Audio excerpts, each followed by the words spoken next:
Vous aimez les podcasts ? Vous allez adorer les livres audio Audible. Polar, roman ou science-fiction ? Téléchargez et écoutez vos livres audio sur l'appareil de votre choix. Avec l'offre d'essai, le premier livre audio est offert sur audible.fr. Vous écoutez RTL. Première radio de France. Une île entre le ciel et l'eau. La curiosité est un vilain défaut. Une île sans homme ni bateau. Et par manque de brise, le temps s'immobilise. RTL. Au Marquis,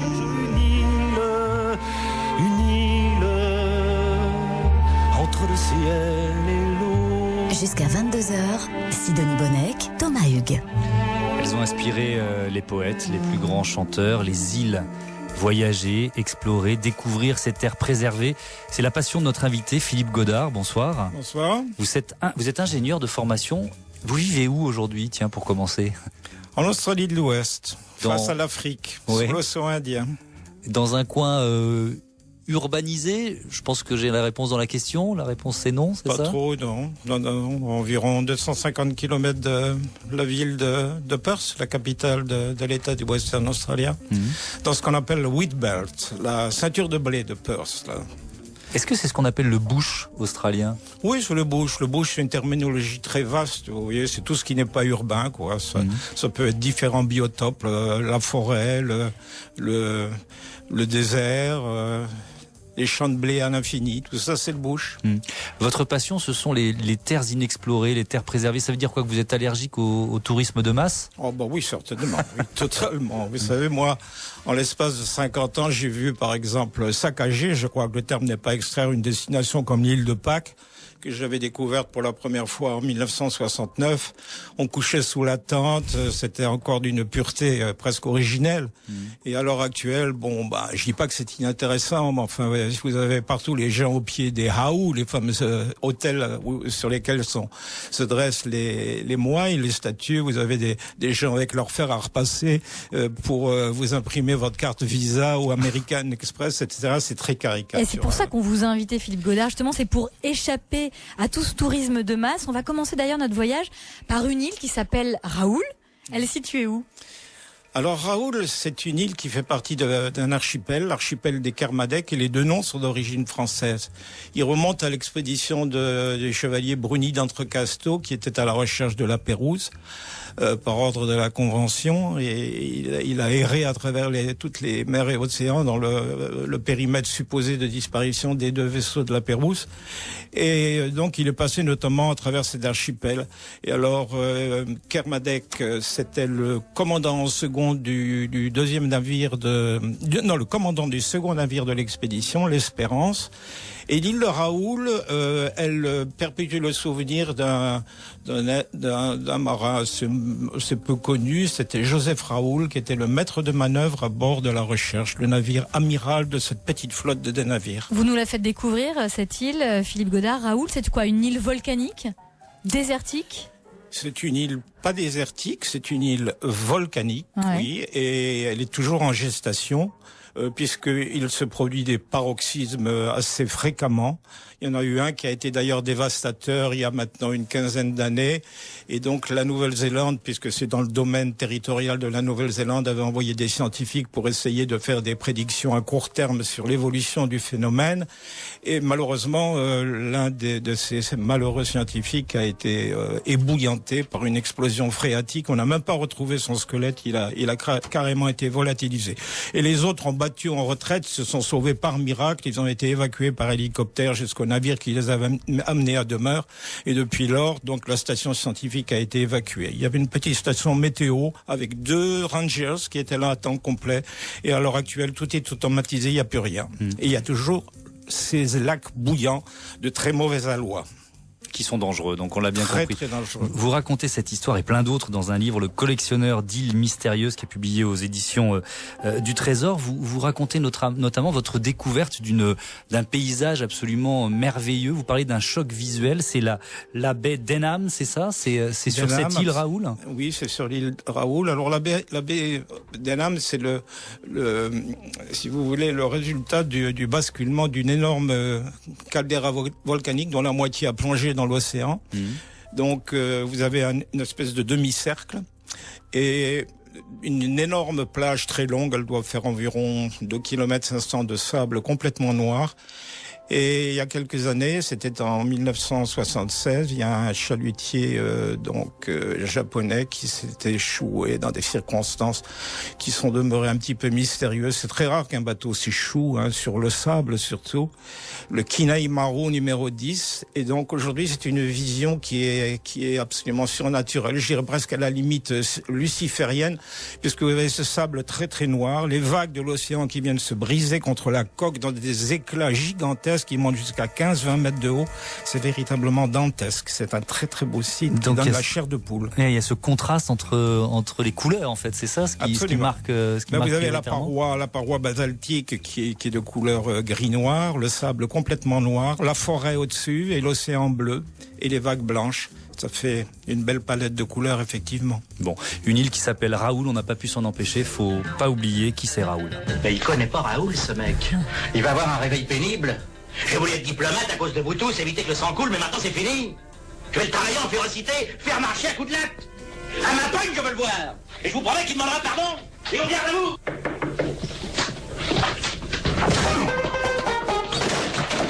J'avais oublié les 10% d'amende pour le retard. Elle a oublié Ventura. Les tontons flagrants sur l'espace, ça n'a rien à voir avec les îles mystérieuses, mais on n'a pas pu s'empêcher de se refaire un petit extrait. Les îles mystérieuses, on y retourne. Tiens, notre invité va nous raconter comment il a planté un drapeau français sur un bout de terre perdu dans le Pacifique Sud. Vous écoutez RTL. RTL, toujours avec vous. RTL, La curiosité est un vilain défaut. Thomas Hugues, Sidonie Bonnec. Dans la curiosité, ce soir, on explore des îles mystérieuses, des bouts de terre perdus, parfois oubliés des océans. Et notre guide, c'est un explorateur, Philippe Godard. Direction avec vous, le Pacifique Sud. Est-ce que vous pouvez nous présenter Matthew? Oui, Matthew, c'est un petit rocher volcanique actif qui a été découvert vers la fin du XVIIIe siècle. La date n'est pas importante, elle prête d'ailleurs un peu à controverse. Et j'ai voulu m'y rendre lorsque je suis peu de temps après mon arrivée en Nouvelle-Calédonie avec deux motivations. L'une, c'était la curiosité, évidemment, et la seconde, c'était le patriotisme. Parce qu'à l'époque, Matthew, je m'étais renseigné, on m'avait dit, vous savez, en termes de droit international, c'est res nullius, ça appartient un peu, sans doute à la France, parce que c'est tout près de la Calédonie, mais c'est pas établi par un acte officiel. Donc j'avais été voir la Marine nationale à Nouméa, ils m'ont confirmé ça et ils m'ont dit écoutez, si vous y allez, c'est très sympathique, on va vous donner un immense pavillon national que vous déploierez au sommet du appelons-le le volcan. Donc un drapeau. Le premier qui met le drapeau. Oui, un drapeau. Oui. Et également, donc des gens se sont intéressés à cette expédition, notamment les journalistes locaux et le directeur de l'Institut de recherche forestier tropical m'avait dit il serait bien que vous plantiez des arbres. Donc il m'avait donné beaucoup d'échantillons botaniques que pour les planter dans un sol ingrat, un sol volcanique. Il avait soigneusement choisi les deux espèces. En l'occurrence, c'était des pins colonnaires et des cocotiers. Et donc je suis parti avec quelques compagnons d'aventure pour amortir quand même les frais qui étaient très lourds des expéditions. Nous avons débarqué dans des conditions très très difficiles parce que c'est dangereux. Il y a d'ailleurs notre Zodiac qui avait été en avant-première à basculer. Et il y a du vent. On n'a pas eu de blessés. Pardon. Il y a du vent, il y a de la houle, c'est ça? Il y a de la houle, il y a du vent. Et puis le rivage est extrêmement accord. Il y a un isthme central et puis encadré par deux pitons volcaniques. Et en bordure de l'isthme central, vous avez des grains de sable qui sont en moyenne de la taille d'un ballon de football. Donc c'est très très difficile. difficile de débarquer. On imagine bien la scène, on est en novembre 1972. C'est une île volcanique. Est-ce que c'est un volcan en activité? Qu'est-ce que vous découvrez en arrivant? Il n'y a pas de lave. Le terme volcan est peut-être inapproprié. C'est plutôt une soufrière. Au sommet de l'île, vous avez un cratère qui vomit en permanence des vapeurs de soufre dans un bruit de forge très impressionnant.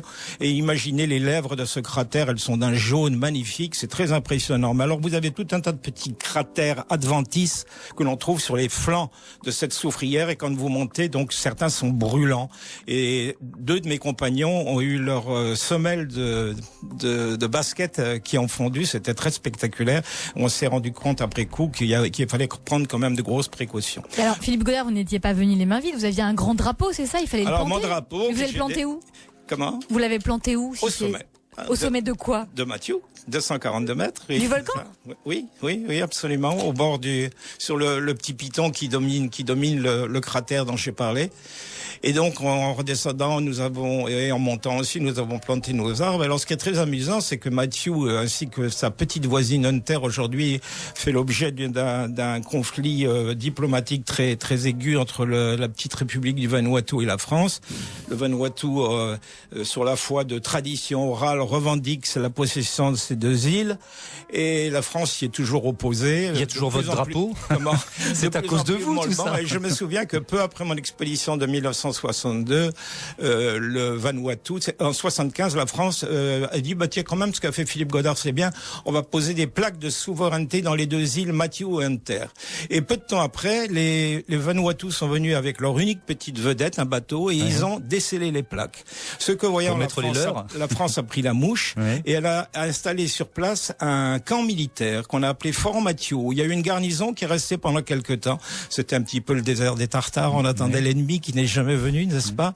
Et peu de temps après, encore le haut commissaire de la République de cette époque dans le Pacifique, monsieur Jean-Gabriel Herriot, pour ne pas le nommer, m'a téléphoné un soir, il m'a dit, je voudrais vous voir de toute urgence parce que ça prend une mauvaise tournure, un conflit diplomatique, il faudrait que vous veniez me voir demain matin. J'étais le voir, il m'a dit, monsieur, ce que vous avez fait, planter des arbres, c'est très important en termes d'assises de possession et vous avez bien mérité de la patrie. Parce que planter un arbre, c'est on a fait quelque chose. On a fait quelque chose. Alors j'ai laissé une bouteille avec un parchemin. C'est coloniser la terre, non? C'est coloniser la terre. Une bouteille avec un parchemin. Oui, que j'ai mis. Qu'est-ce qu'on trouve sur ce parchemin, Philippe Godard? Qu'est-ce qu'on vous trouve sur ce parchemin?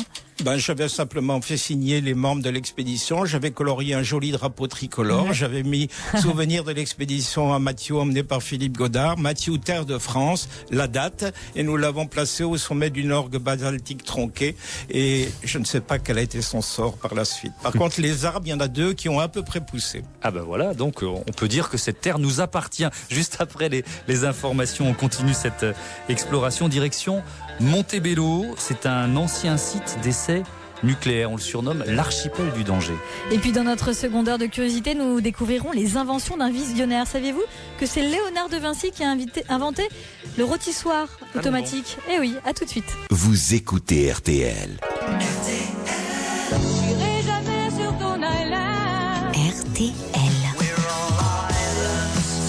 La curiosité est un vilain défaut.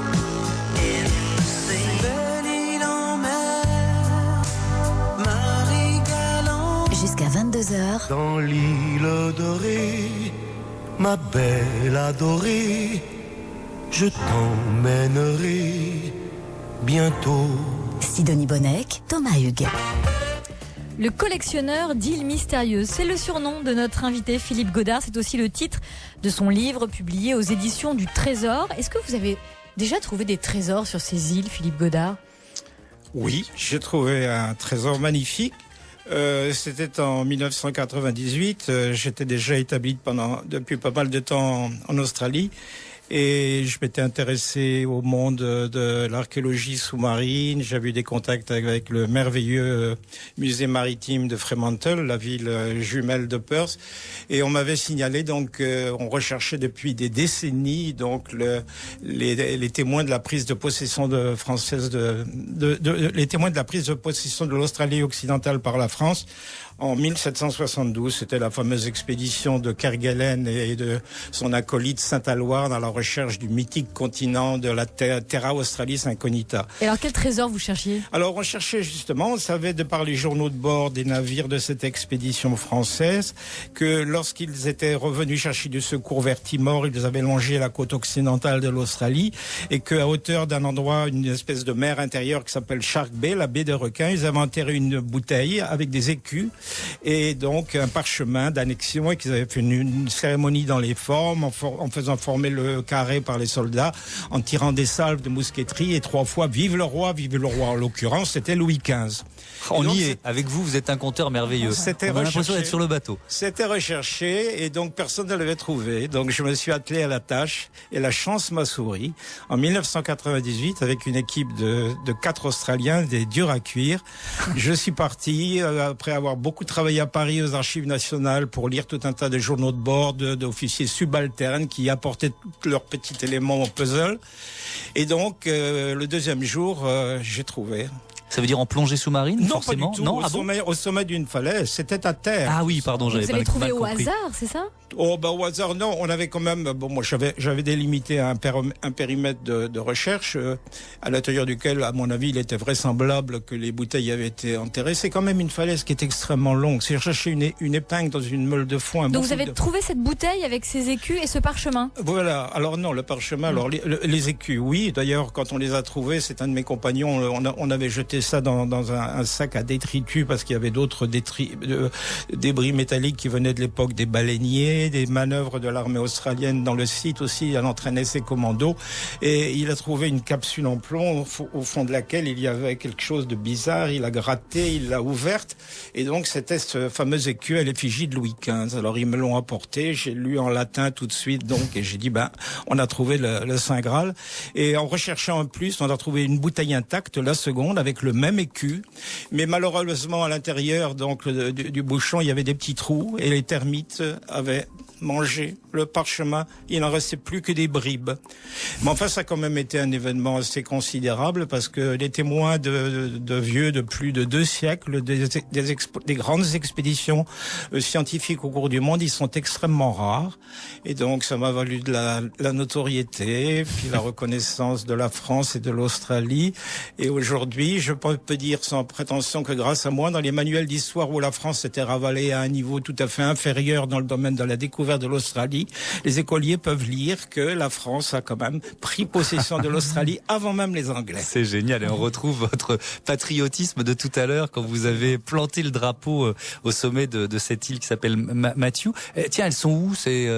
On peut les voir où? Dans un musée aujourd'hui? C'est ce trésor? Oui, ils ont fait depuis lors une très belle galerie, donc à la gloire justement de cette expédition. Alors vous avez une carte, vous avez la bouteille puisque la deuxième était cassée, vous avez les écus en argent et puis ils me rendent un petit hommage. Et ben voilà. Alors on a bouclé cette histoire-là. On va en raconter une autre tout aussi passionnante, l'histoire d'une île qui a servi à des essais nucléaires. Ça s'appelle Montebello. Montebello, c'est le nom de l'archipel et l'île, elle s'appelle Trimouille. Restez avec nous, on vous emmène sur l'île de Trimouille. Vous écoutez RTL. 20h-22h, Thomas Hugues, Sidonie Bonnec. La curiosité est un vilain défaut. RTL. Avec notre invité, l'explorateur Philippe Godard, on voyage d'île en île dans la curiosité. Le collectionneur d'îles mystérieuses, c'est le titre de votre livre publié aux éditions du Trésor. Comme promis, direction Montebello, c'est un archipel et une île qui s'appelle l'île Trimouille. Dans les années 50, que faisaient les Britanniques sur cette île? Les Britanniques étaient la troisième nation à avoir mis au point le processus de la bombe atomique et ils cherchaient un site pour faire leurs premières expérimentations après les USA et l'URSS. Et donc, à l'époque, l'Australie, c'était encore quasiment une colonie de la Grande-Bretagne. Donc, les Australiens ont prêté ont dit, écoutez, dans nos régions désertiques, on manque pas d'espace. Et ils ont jeté leur dévolu sur ces îles Montebello qui se trouvent dans la partie nord-ouest du continent australien, au large, évidemment, des îles qui n'ont jamais été habitées. Et donc ils ont établi leur pénate là-bas. Et donc en 1952, la première bombe atomique anglaise a explosé à bord d'une frégate réformée qui était donc mouillée tout près d'une des îles. Et il y a eu une deuxième expérimentation quelques temps plus tard à terre cette fois-ci, l'essai qui a été baptisé Mosaïque. Et en 56, ils sont revenus et ils ont refait une troisième et dernière expérimentation sur place. Donc je m'y suis rendu avec mes compteurs Gégère. Combien de temps après 48 ans. D'accord. C'était très intéressant de voir justement comment la faune et la flore avaient récupéré éventuellement. Donc j'y étais sans appréhension parce que le pêcheur qui nous a emmenés nous a dit moi je vais souvent pêcher dans les parages. Ça veut dire que c'était plus radioactif? Si, c'était toujours hautement radioactif. De tous les débris métalliques, parce que l'île en est jonchée. Enfin, les îles, c'est tout un archipel. Quand vous approchez vos compteurs Gégère, vous entendez des bzzz qui sont terribles, oui. Et il y a quand même une petite borne sur l'île Trimouille où ils disent l'attention des navigateurs qui pourraient débarquer de façon innocente sur l'île sans savoir quel est son inquiétant passé. Ils disent ne restez pas trop longtemps ici. C'est un site d'expérimentation nucléaire et vous pourriez subir. Et d'ailleurs, tout de suite après l'explosion, il s'est passé quand même quelque chose d'assez scandaleux. Je parle de la première explosion. Le nuage atomique était encore chaud et ne s'était pas totalement dissipé lorsque l'autorité militaire a demandé à plusieurs commandos de se rendre à terre. Et ils ont pénétré dans le nuage pour récupérer les roquettes qui avaient été tirées pour connaître la puissance de l'explosion. Tous ces gens-là sont revenus ensuite à terre avec les roquettes qu'ils avaient mis dans un sac. On les a passées sous la douche. Bzz, bzz, deuxième bombe. Bzz, bzz. Finalement, la troisième, notre télévision du bah tant pis, vous c'est comme ça. Mais malheureusement, ces gens-là, ils sont tous devenus stériles. Et je pense qu'il y en a pas mal aussi qui ont dû mourir de cancer parce que là, c'était comme à Tchernobyl de la très haute radioactivité à chaud. Sur cette île de la Trimouille, est-ce qu'il y a des habitants? Des animaux? Il n'y en a jamais eu, non, pas du tout. Il y en a des jamais animaux, eu. des lézards, peut-être des gros lézards? Oui, le bongara, oui, le varan de Gould est présent. C'est un animal qui a apparemment très bien supporté la radioactivité. On en voit énormément. Les plus gros spécimens font tout près de 2 mètres. Et d'ailleurs, j'en ai capturé un par traîtrise. Là, on l'avait encerclé, on lui a mis un sac autour du dos et il avait des yeux de fou, là. Et dès qu'on l'a lâché, après avoir fait des photos, il a décampé, il est rentré dans son terrier. Je pense qu'il n'est pas ressorti de sitôt. Allez, on passe d'une île en île parce qu'on a hâte de vous entendre raconter encore plein d'autres histoires. J'ai annoncé tout à l'heure qu'on irait visiter l'île de Robinson Crusoe. Elle est où, cette île ? Alors, l'île de Robinson Crusoe, ça, c'est encore une fois un archipel qui est composé de 2 îles. Alors, vous avez l'île, alors là, je parle un peu espagnol, Massa Tierra, qui est la plus proche de la terre, et Massa Fuera, qui est la plus extérieure, qui est le plus vers le large. Alors, la première, c'est là où a vécu véritablement Alexander Selkirk. Alors, c'est qui Alexander Selkirk ? C'était un marin écossais qui était en conflit avec son commandant de bord et il a demandé à être débarqué sur cette île-là. D'ailleurs, au tout dernier moment, il s'est ravisé, il a couru vers le rivage en disant « J'ai changé d'avis, venez me rechercher », mais c'était trop tard. Et donc, c'est l'homme qui a inspiré Daniel Defoe pour écrire Robinson Crusoe. D'accord. Absolument. Il a simplement rajouté Daniel Defoe vendredi, qui n'a jamais existé, puisque Alexander Selkirk a quand même vécu 4 ans et 4 mois sur cette île. Qui est au large du Chili, c'est ça ? Au large du Chili, oui, on s'y rend en avion, des petits avions à hélice, sur uniquement l'île de Massa Tierra. Mais celle-là ne m'intéresse pas parce qu'elle était déjà un tout petit peu chatouillée par un tourisme naissant. J'ai voulu voir la deuxième. Alors la deuxième, ça c'est absolument fantastique. On vous a pris pour un fou quand vous avez dit je veux aller visiter cette île. Pourquoi ? Les gens m'ont dit véritablement allez là-bas. On comprend pas la motivation. C'est une île qui est hostile. Il y a rien. Il y a pas de ravitaillement. Et quelle était votre motivation à vous, Philippe Godard ? De voir un endroit pratiquement vierge de toute pollution touristique, évidemment, là, toute pollution touristique, mais en même temps, ça m'intéressait parce qu'il y a une petite colonie de pêcheurs de langoustes qui, pendant l'ouverture de la saison, qui dure 5 mois par an, sont autorisés à venir avec leur famille. Et ils vivent dans des conditions spartiates, vous pouvez pas imaginer, c'est vraiment le fond de la misère humaine. Et j'ai vécu donc pas mal d'heures au milieu de ces gens-là et c'est absolument fascinant à beaucoup d'égards. J'ai eu des échanges avec le boulanger qui faisait son pain de façon, je dirais, quasiment préhistorique. J'ai assisté à un office, il y a évidemment pas de prêtre, il y en a même pas dans l'île principale, mais il y a des statues polychromes de la Sainte Vierge et des principaux saints. Alors ils se réunissent, ils chantent, c'est extrêmement touchant. Et tout en haut, dans les cimes, c'est une île qui est très très haute.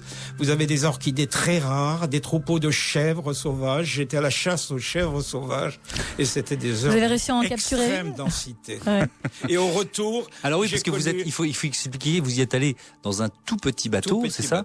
Et quand vous repartez, qu'est-ce qui se passe? Alors à l'aller, ça s'est bien passé. On a mis environ 5 heures. Alors au retour, il y avait déjà les prémices d'une grosse dépression, mais le type qui est le propriétaire du bateau a insisté.